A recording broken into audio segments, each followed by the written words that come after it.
Hello, dear students. Today we are going to talk about the one more functional strategy, that is financial strategy, its need, objectives, and how we are going to make the strategic financial decisions, and what points that we should consider whenever we are making the strategic financial decisions. तर विद्यार्थी मित्रांनो, आज आपण वित्तीय हे जे काही नियोजन असतं किंवा आपली जी फायनान्शियल, ज्याला आपण वित्तीय व्यूहरचना असं म्हणतो, तर ही वित्तीय व्यूहरचना म्हणजे नक्की काय, आणि ही व्यूहरचना आपल्याला आपल्या व्यवसायामध्ये ही कार्यात्मक व्यूहरचनेमध्ये ती का अत्यंत महत्त्वाची आहे, तर याविषयी आपण आढावा घेणार आहोत. तर सर्वप्रथम आपण जाणून घेऊया की वित्तीय व्यूहरचना म्हणजे काय. आता तुम्हाला तर सगळ्यांना माहितीच आहे की वित्त म्हणजेच फायनान्स हे आपल्या उद्योगाचं एक रक्त असं मानलं जातं. कारण की जसं की मानवी शरीरामध्ये रक्ताशिवाय मानवी शरीर चालणं अशक्य आहे, त्याचप्रमाणे व्यवसायामध्ये देखील जर पैसे नसतील, फायनान्स नसेल, तर व्यवसाय देखील चालू शकत नाही. आणि म्हणूनच ज्याला आपण फायनान्स असं म्हणतो, वित्त असं म्हणतो, हा एक प्रत्येक बिझनेसचा एक आत्मा आहे असं म्हटलं तरी वावगं ठरणार नाही. कारण की त्याच्याशिवाय आपला व्यवसाय हा सुरळीतपणे चालू शकत नाही. त्यामुळे आपल्या कंपनीच्या जे काही स्ट्रॅटेजिक मॅनेजमेंट आपल्याला करायचं आहे त्याच्यामध्ये फायनान्शियल स्ट्रॅटेजी याला खूप खूप असं महत्त्व आहे. आणि जेव्हा आपण आपल्या स्ट्रॅटेजिक मॅनेजमेंटचं एक मेन सेगमेंट किंवा एक मेन क्षेत्र ठरवत असतो, तेव्हा हे मेन क्षेत्र ठरवत असताना आपल्याला फायनान्शियल स्ट्रॅटेजी ही अतिशय आणि त्याचं मॅनेजमेंट करणं हे अतिशय महत्त्वाचा घटक मानला जातो. आता फायनान्शियल स्ट्रॅटेजी ही जेव्हा आपण करतो तेव्हा फायनान्शियल स्ट्रॅटेजी आपल्याला का डिझाईन करावी लागते. आता त्यापूर्वी फायनान्शियल स्ट्रॅटेजीमध्ये काय काय गोष्टींचा समावेश आहे. तर फायनान्शियल स्ट्रॅटेजी म्हणजे की जेव्हा आपल्याकडे आपण व्यवसाय चालू करतो तेव्हा आपल्याकडे भांडवल स्वरूपामध्ये पैसे येत असतात. मग आलेल्या पैशांचं आपण काय करायचं. कारण की त्यातला काही भाग म्हणजेच कॅपिटलमधला काही भाग हा आपण लाँग टर्म इन्व्हेस्टमेंट म्हणून करतो, तर त्यातला काही भाग आपण वर्किंग कॅपिटल म्हणून आपल्याकडे ठेवत असतो. तर या संबंधीचे सर्व निर्णय ज्या ठिकाणी घेतले जातात, त्याचं नियोजन जिथं केलं जातं त्या ठिकाणी आपण फायनान्शियल स्ट्रॅटेजी मेकिंग करत आहोत असं आपण समजूया. आता आपण या ठिकाणी पाहणार आहोत की फायनान्शियल स्ट्रॅटेजी म्हणजेच वित्तीय व्यूहरचनेची आपल्याला गरज का आहे. तर मला वाटतं पुढे जे आपण पॉईंट दिलेले आहेत या पॉईंटच्या साहाय्याने आपल्याला थोडंसं क्लिअर होईल की आपल्याला फायनान्शियल स्ट्रॅटेजीची गरज काय. तर सगळ्यात पहिला पॉईंट जो आहे तो म्हणजे काय, to forecast the financial needs. म्हणजेच काय, की आपल्याला वित्तीय गरजांचा अंदाज यायला पाहिजे. म्हणजेच आपल्याला किती पैसे लागणार आहेत, पैसे आपण कुठं वापरणार आहोत, ह्या सर्व गोष्टींचा अंदाज येण्यासाठी आपल्याला वित्तीय व्यूहरचना करणं गरजेचं आहे. आता बिझनेसमध्ये आपल्याला वेगवेगळ्या काळांमध्ये वेगवेगळ्या गरजांची, उद्दिष्टांची पूर्तता करण्यासाठी आपल्याला किती पैसे लागणार आहेत, त्याची किती गरज लागणार आहे, याची जर तुम्ही अगोदरच एक प्लॅनिंग तयार केली, एखादी पॉलिसी तयार केली, तर तुम्हाला याच्यामध्ये फायनान्स आपल्याला कुठून मिळणार आहे, त्याचा रेट ऑफ इंटरेस्ट किती असणार आहे, त्याच्यासाठी आपल्याला जो खर्च लागणार आहे तो खर्च किती असणार आहे, आणि आपली जी फायनान्शियल स्ट्रॅटेजी आहे ती फायनान्शियल स्ट्रॅटेजी ही अधिक चांगली होण्यासाठी इतर कोणत्या गोष्टींचा आपण विचार केला पाहिजे, ह्या सर्व गोष्टींचा अंदाज हा सुरुवातीलाच घ्यावा लागतो. म्हणजे फायनान्शियल स्ट्रॅटेजी ह्या सगळ्या प्रश्नांची उत्तरं ही अगदी स्पष्ट करत असते. त्यामुळे फायनान्शियल ज्या नीड्स आहेत त्या अगोदरच जर तुम्हाला माहिती असतील किंवा त्याचा जर तुम्हाला अगोदरच अनुमान किंवा अंदाज असेल, तर तुम्हाला तुमची फायनान्शियल स्ट्रॅटेजी आखणं हे त्या ठिकाणी गरजेचं असतं. म्हणजेच कोणतंही कार्य करण्यापूर्वी आपण ते किती लागणार आहे, त्याच्यासाठी किती वेळ जाणार आहे, कुणाकडून घेणार आहोत, कशा पद्धतीने घेणार आहोत, या सर्व प्रश्नांची उत्तरं आपल्याला अगोदरच माहिती असणं गरजेचं आहे. तरच आपलं नियोजन हे यशस्वीरित्या पार पाडू शकतं. दुसरी जी गरज आहे ती म्हणजे अवेलेबिलिटी ऑफ फंड. म्हणजेच काय, की आपल्याकडे किती पैसे अवेलेबल होऊ शकतील हे देखील बघणं गरजेचं आहे. कारण की आपल्याला जेव्हा भांडवल उभा करायचं असतं तेव्हा भांडवल उभा करत असताना आपल्याला ते वेगवेगळ्या मार्गाने किंवा सोर्सेस ऑफ कॅपिटल हे आपल्याला वेगवेगळे असतात. म्हणून जेव्हा आपण फायनान्शियल स्ट्रॅटेजी किंवा फायनान्शियल पॉलिसी डिझाईन करतो तेव्हा आपल्याला एकतर फायनान्स हा प्रायव्हेट सोर्सेसमधून मिळतो किंवा मग एक पब्लिक सोर्सेसमधून मिळतो. आता ह्याची प्रायव्हेट सोर्सेसमधून काय, तर स्वतः भांडवल आणणं किंवा आपल्या मित्रमैत्रिणींकडून, आईवडिलांकडून, घरच्यांकडून किंवा नातेवाईकांकडून आपण पैसे आणून आपल्या व्यवसायामध्ये भांडवलाची पूर्तता करू शकतो. आणि दुसऱ्या बाजूने आपल्याला एक फायनान्शियल स्ट्रॅटेजी केल्यानंतर फायनान्शियल स्ट्रॅटेजीमध्ये आपण नक्की खाजगी मार्गाने पैसे आणायचे का पब्लिकच्या मदतीने आपल्याला निधी उभा करायचा आहे, ह्या सर्व गोष्टींची जी काही आखणी आहे ती आखणी आपल्याला फायनान्शियल स्ट्रॅटेजीमध्ये पाहायला मिळते. म्हणजेच की फायनान्शियल प्लॅनिंगमधला एक महत्त्वाचा एलिमेंट म्हणजे काय तर फायनान्शियल स्ट्रॅटेजी हा आहे. याच्यानंतरचा पुढचा पार्ट येतो तो म्हणजे फायनान्शियल टूल्स, ज्याला आपण मराठीमध्ये म्हणतो वित्तीय तंत्रे. आता फायनान्शियल टूल्स म्हणजे काय तर आपण फायनान्शियल स्ट्रॅटेजीमध्ये प्लॅनिंग करत असताना आपल्याला काही निश्चित गोष्टींची अंमलबजावणीही करणे गरजेचं असतं. म्हणजेच की आपल्याला फायनान्स अवेलेबल होण्यासाठी वेगवेगळ्या प्रकारचे फायनान्शियल टूल्स हे माहिती असणं गरजेचे आहेत. म्हणजेच जेव्हा आपण फायनान्शियल पॉलिसीज डिझाईन करू, प्लॅनिंग तयार करू, तेव्हा आपले जे प्रोजेक्ट्स आहेत आणि त्या प्रोजेक्टचं इम्प्लिमेंटेशन आहे ते आपल्याला करत असताना विशिष्ट प्रकारच्या फायनान्शियल स्ट्रॅटेजीची सुद्धा गरज असते. आणि म्हणून हे वेगवेगळ्या प्रकारचे फायनान्शियल टूल्स माहिती करून घेण्यासाठी आपल्याला फायनान्शियल स्ट्रॅटेजीची गरज आहे. आणि चौथी गरज म्हणजे युटिलायझेशन ऑफ फंड्स.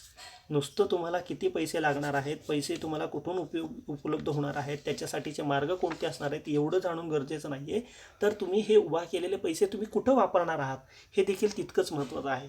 म्हणजे जेव्हा आपण फायनान्शियल स्ट्रॅटेजी आपल्याला का करायची याची आपल्याला गरज भासते, तेव्हा त्यामागचं जे कारण आहे त्यामागचं कारण आपल्या कंपनीच्या मालकाच्या दृष्टीने आणि त्याच्या खर्चाच्या दृष्टिकोनातून आपल्याकडे असणारा जो काही फंड आहे तो फंड आपल्याला जास्तीत जास्त काळजीपूर्वक आणि देखरेखीच्या अंतर्गत खर्च करावा लागतो, हे देखील तितकंच महत्त्वाचं आहे.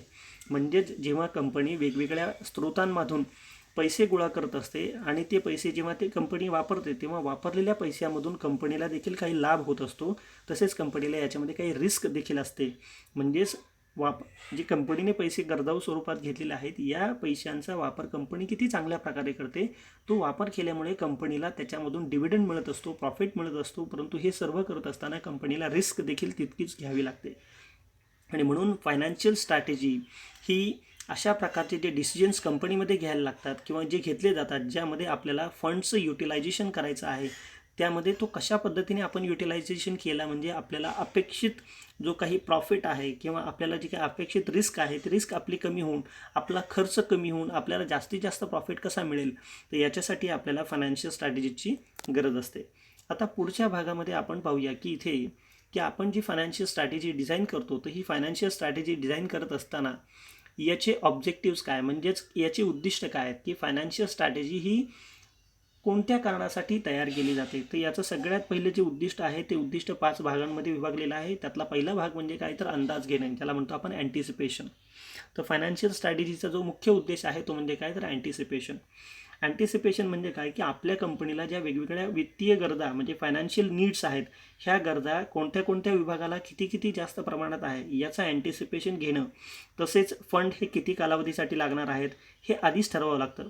आणि हे सगळं करत असताना आपल्याला ते फंड्स लाँग टर्मसाठी लागणार आहेत किंवा शॉर्ट टर्मसाठी लागणार आहेत. आणि जेव्हा हे लाँग टर्म किंवा शॉर्ट टर्मसाठी लागणार आहेत तेव्हा हे आपण कुठून आणणार आहोत. आणि समजा जर एखादी अनपेक्षित घटना म्हणजे कॉन्टिजेन्सी काही ऑकवर्ड झाली, तर अशी अनपेक्षित घटना घडल्यानंतर आपल्याला त्याच्यासाठी सुद्धा काही तरतूद करणं गरजेचं असतं. म्हणजे फायनान्शियल स्ट्रॅटेजी ही आपल्या कंपनीमध्ये जिथे कुठे पैसे आपल्याला गरजेचे लागणार आहेत याचा पूर्व अंदाज घेण्यासाठी आपल्याला फायनान्शियल स्ट्रॅटेजी महत्त्वाची आहे. दुसरं जे काही याच्यातलं उद्दिष्ट आहे ते म्हणजे काय तर ॲक्विजिशन, ज्याला म्हणतो आपण प्राप्त करणे. आता ज्या आर्थिक गरजा असतात त्या आर्थिक गरजा एकदा तुम्ही निश्चित केल्यानंतर आपल्याला जे फायनान्स लागणार आहे तो फायनान्स आपल्याला कशा प्रकारे मिळवायचा हे तुम्ही ठरवता. आणि हे ठरवल्यानंतर आपण जे काही फंड्स किंवा फायनान्स जे उभा करतो तर त्याच्यासाठी आपल्याकडे वेगवेगळे सोर्सेस असतात. मग यापैकी कोणता सोर्स आपल्याला निवडायचा आहे याचा निर्णय घेण्याची जबाबदारी ही आपला जो फायनान्शियल मॅनेजर आहे त्या फायनान्शियल मॅनेजरची असतो. सर्वसाधारणपणे आपण जो फायनान्स उभा करतो ते फायनान्स उभा करण्याच्या जे काही प्रचलित पद्धती आहेत त्यापैकी पहिली म्हणजे काय तर आपल्याकडे इक्विटी शेअर्सची विक्री करून आपण फायनान्स गोळा करू शकतो. दुसरं म्हणजे आपण लोकांकडून पब्लिक डिपॉझिट ॲक्सेप्ट करू शकतो. तिसरं म्हणजे आपण फायनान्स बँकेकडून घेऊ शकतो किंवा फायनान्शियल इन्स्टिट्यूशन्सकडून यांच्याकडून लोन या स्वरूपामध्ये देखील आपण फायनान्स घेऊ शकतो. म्हणजेच एकदा का तुम्हाला तुमच्या वित्तीय गरजांचा अंदाज घेतल्यानंतर दुसरं म्हणजे तुम्हाला तो जे वित्त आहे जे पैसा आहे तो पैसा तुम्हाला कोणत्या मार्गाने प्राप्त करायचा हे याचं दुसरं उद्दिष्ट आहे. तिसरं म्हणजे प्राप्त झालेला जो काही निधी आहे त्याचं ॲलोकेशन वाटप देखील करणं तितकंच गरजेचं आहे. त्याच्यामुळे जे पुढचं उद्दिष्ट आहे फायनान्शियल स्ट्रॅटेजीचं ते म्हणजे काय की ॲलोकेशन.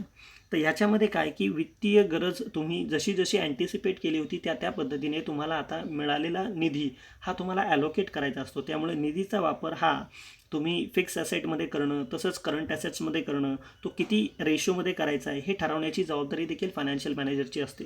म्हणजे जसं मी तुम्हाला सांगितलं की कंपनीकडे जेव्हा कॅपिटल गोळा होतो तेव्हा गोळा झालेलं कॅपिटल हे तुम्ही किती फिक्स ॲसेटमध्ये गुंतवायचं, म्हणजेच कॅपिटल इन्व्हेस्टमेंट किती करायची, आणि तुमच्याकडे वर्किंग कॅपिटल म्हणून म्हणजेच करंट ॲसेटसाठी तुम्ही किती पैसे ठेवणार आहात याचा रेशो हा ठरवणं गरजेचं असतं. आणि हे सर्व निर्णय हा आपल्या कंपनीचा फायनान्शियल मॅनेजर घेत असतो.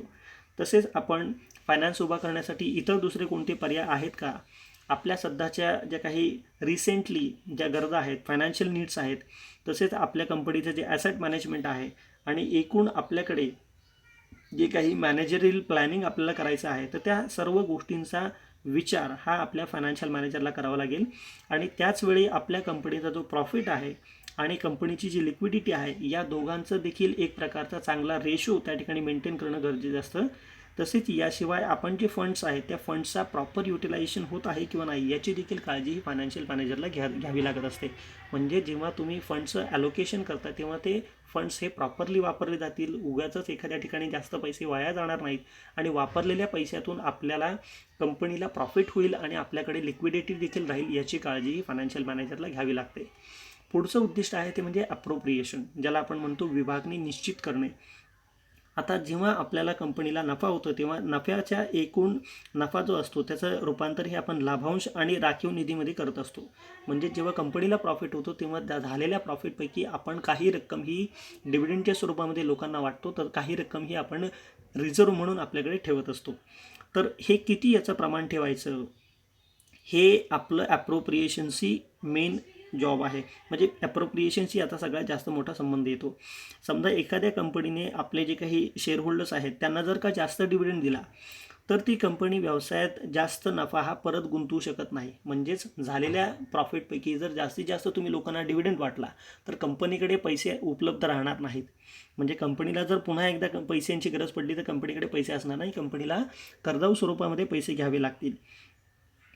परंतु जर तुम्ही बाजारामध्ये गेला तर मात्र तुमच्या जास्तीत जास्त तुम्ही जर डिव्हिडंड वाढला तर मात्र तुमची मार्केट जी काही शेअर्सची मार्केट प्राईस आहे ती मार्केट प्राईस आपली वाढू शकते. पण जर एखाद्या कंपनीने जास्तीत जास्त जर रिझर्व्ह ठेवला म्हणजे राखीव निधीकडे जास्तीत जास्त जर कंपनीने पैसे वळवले तर मात्र अंतर्गत सूत्रातून कंपनीला चांगल्या म्हणजेच इंटरनल सोर्स ऑफ फायनान्समधून कंपनीला एक चांगल्या प्रकारचा सोर्स ऑफ फायनान्स मिळू शकतो, ज्यामुळे कंपनीची जी काही फायनान्शियल कंडिशन आहे तसेच कंपनीला फ्युचरमध्ये आणि करंटली जे आत्ता फायनान्शियल नीड्स आहेत त्या नीड्स कंपनी पूर्ण करू शकते. परंतु याच्यासाठी भागधारकांची जी काही विलिंगनेस आहे ती विलिंगनेसवरती डिपेंड राहते की कंपनीला या पैशांचं काय करायचं आहे. कारण की ॲप्रोप्रिएशन म्हणजेच कंपनीचे आलेले पैसे यांचं काय करायचं याचा निर्णय हा सर्वस्वी भागधारकच करत असतात. त्यामुळे भागधारकांच्या ॲटिट्यूडवरती त्यांच्या जे काही फिलॉसॉफी आहे त्याच्यावरती डिपेंड करते की कंपनीचं ॲप्रोप्रिएशन ऑफ प्रॉफिट आपण कशा पद्धतीने करणार आहोत. आणि पाचवं मुख्य उद्दिष्ट फायनान्शियल स्ट्रॅटेजीचं हे आहे ते म्हणजे काय की आपल्या अर्थव्यवस्थेचं मूल्यमापन करणे. म्हणजेच आपली जी कंपनी आहे त्या कंपनीमध्ये आपण जे फायनान्शियल स्ट्रॅटेजी बनवलेली आहे त्याचं असेसमेंट करणे. कारण की जेव्हा आपण आर्थिक बाबींची एक नियंत्रण करत असतो तेव्हा आर्थिक बाबींचे नियंत्रण करणं म्हणजेच त्याचं असेसमेंट करणं होय. आणि जेव्हा आपला फायनान्शियल मॅनेजरला आपले जे काही फंड्स आहेत याच्यावरती प्रॉपर कंट्रोल ठेवावा लागत असतो आणि याचं मिसमॅनेजमेंट होऊ नये किंवा एखाद्याने पैसे कुठंतरी गिळंकृत करू नये किंवा ते पैसे कुठंतरी त्याने चुकीच्या कारणासाठी वापरू नये, ह्या सर्व गोष्टींची त्याला खात्री करून घ्यावी लागते. आणि त्याच्यासाठी आपण जो निधी ज्या कारणासाठी ठरवून दिलेला आहे त्याच कारणासाठी त्याचा वापर होत आहे किंवा नाही हे तपासून त्याचं मूल्यमापन करणं ही देखील फायनान्शियल मॅनेजरचीच गरज आहे. थोडक्यात सांगायचं म्हणजे काय की जेव्हा आपण फायनान्शियल मॅनेजमेंट करत असतो तेव्हा त्याचं जे काही मॅनेजमेंट आहे ते 3 अँगलने आपण करत असतो. त्याचा पहिला अँगल आहे ते म्हणजे काय की आपण फायनान्शियल मॅनेजमेंट करताना कॅश रिझर्व्ह म्हणजे कॅश किती आहे याचा एक संबंध त्याच्यामध्ये येतो. दुसरा म्हणजे काय की आपण कंपनीसाठी जेव्हा फायनान्स उभा करतो तेव्हा फायनान्स उभा करत असताना त्या फायनान्सचं मॅनेजमेंट करणं हा दुसरा एक फायनान्शियल मॅनेजमेंटचा पार्ट आहे. आणि तिसरं म्हणजे काय की जेव्हा आपण फायनान्शियल प्लॅनिंग करतो तेव्हा फायनान्शियल प्लॅनिंग करत असताना फायनान्शियल स्ट्रॅटेजी ही एक मध्यवर्ती भूमिका निभावत असते, ज्यामुळे आपल्या फंड्सचं प्रॉपर युटिलायझेशन होऊन त्याचं इव्हॅल्युएशन आणि असेसमेंट देखील चांगल्या पद्धतीने होतं. तर ह्या गोष्टीला आपण काय म्हणतो तर फायनान्शियल मॅनेजमेंट असं आपण म्हणूया. तर हे मुख्य उद्दिष्ट आहेत की ज्याच्यासाठी फायनान्शियल स्ट्रॅटेजी ही तयार केली जाते. आणि आता आपण बघणार आहोत की जेव्हा आपल्याला स्ट्रॅटेजी तयार करायची असते म्हणजे आपण स्ट्रॅटेजिक फायनान्शियल डिसिजन मेकिंग करतो तेव्हा नक्की आपण काय करतो. तर जेव्हा आपण स्ट्रॅटेजिक फायनान्शियल डिसिजन्स हे घेत असतो तेव्हा स्ट्रॅटेजिक फायनान्शियल डिसिजन घेत असताना सगळ्यात महत्त्वाच्या बाबी आपल्याला लक्षात घेण्यासारख्या आहेत. आणि त्यातली पहिली बाब म्हणजे काय तर get the accurate and timely financial data before making the long term financial decision. जेव्हा केव्हा तुम्ही एखादं मोठं long term strategic financial decision घेणार आहात त्यावेळेला तुम्हाला तुमच्या कंपनीचा हा अतिशय अचूक आणि योग्य आर्थिक माहिती तुम्हाला तुमच्या कंपनीची असली पाहिजे.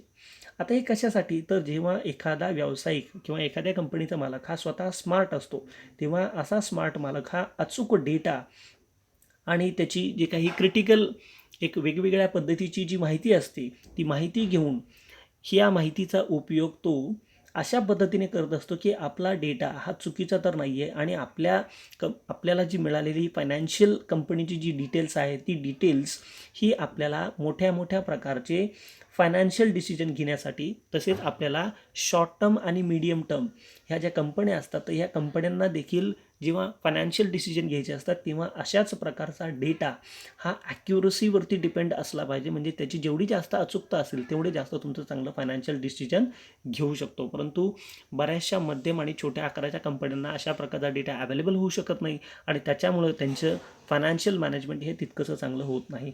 दुसरं याच्यातला घटक महत्त्वाचा आहे तो म्हणजे काय review your strategic pricing decision and consider the changing how you charge. म्हणजेच काय की जेव्हा आपण आपल्या कंपनीचं धोरणात्मक किमतीच्या निर्णयाचा आपल्याला आढावा घ्यावा लागेल. म्हणजेच आपण आपल्या कंपनीच्या प्रॉडक्टची प्राइसिंग किती लावत आहोत याचा एक आपल्याला रिव्ह्यू घेतला पाहिजे. त्याच पद्धतीने जेव्हा आपण आपला व्यवसाय नवीन असतो त्यावेळेला बहुतेक व्यवसाय हे स्वतःच त्यांच्या किमती डिसाईड करत असतात.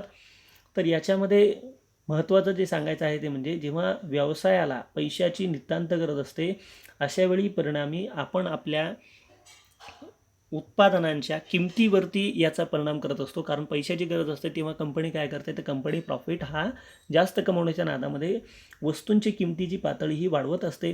परंतु कालांतराने काय होतं की व्यवसाय हा जसा जसा वाढीला लागतो तसं तसं आपल्या व्यवसायामध्ये असणाऱ्या ज्या वस्तू आहेत त्या वस्तूंच्या किमती ह्या जास्त असल्यामुळे आपलं काही वर्षांनी आपल्याला त्या किमतीमध्ये नंतर आपण आणखीन वाढ करत जातो. परंतु क्वचितच कधीकधी आपल्या कंपनीचा जो मालक असतो तो मालक किमतीचं जे मॉडेल आहे हे मॉडेल हे पुन्हा पुन्हा रिव्ह्यू करत असतो. कारण की कंपनी आपल्या खर्चामध्ये आणि आपल्या कॉम्पिटिटर्समध्ये चांगल्या प्रकारचं जर कॉम्पिटिटर आपल्याला ठेवावं लागेल तर आपल्याला कॉम्पिटिटिव्हच प्राईस ठेवावी लागेल. म्हणजेच ज्या सर्वात यशस्वी कंपन्या असतात या दोन्ही घटकांचा विचार करतात. परंतु त्यांच्या ग्राहकासाठी आत्ता सध्याची जी स्थिती आहे त्या स्थितीच्या नुसार किंमत ही त्या ठिकाणी चार्ज करत असतात.